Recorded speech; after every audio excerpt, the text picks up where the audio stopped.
Let's start from the very beginning. What was your relationship like when you met your boyfriend? We met out one night. It was fun.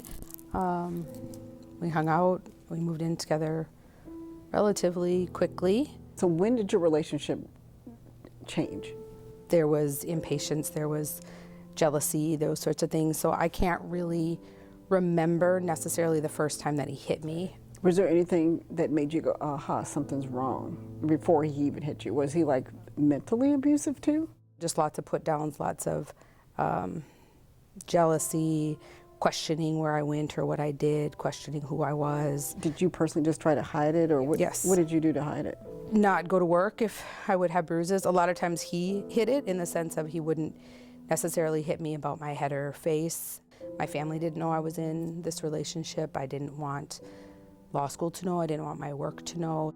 I did leave at one point when I was studying for the bar exam. I left and moved in with my sister for a while.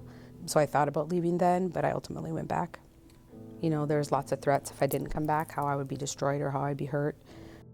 I graduated from law school then in 2003 and got a job in Stearns County.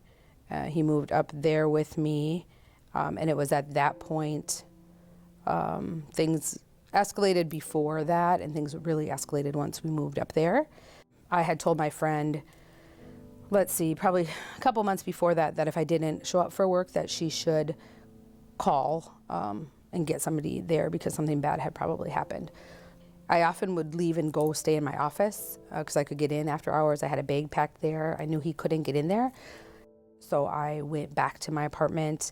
He was asleep then on the couch, and then it would have been the next morning. He woke up, came into the room, and I just thought he was gonna go to sleep, and he didn't. At that point, he beat me for about 2.5 hours with hands, objects, strangled me, bound me, blindfolded me.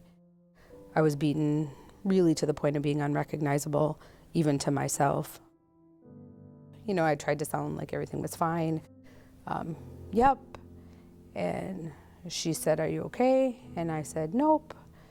And then it was probably, I don't know, less than 10 minutes later that there was detectives then knocking at my door.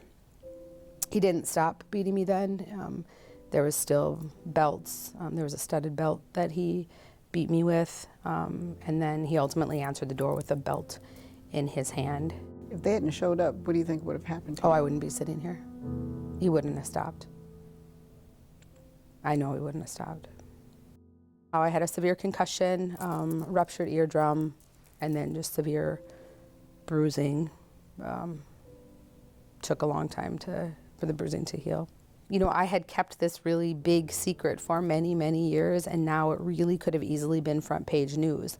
I was prosecuting domestic violence cases at that time, and now all of a sudden I'm a victim of domestic violence. My office had no idea that I was living in that circumstance until my colleague, of course, told them.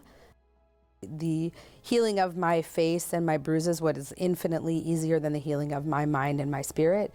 That took more time. So I sought out therapy and dealt with the impact of trauma that I had. I choose to stand in my story, own it as who I am, and part of where I'm going.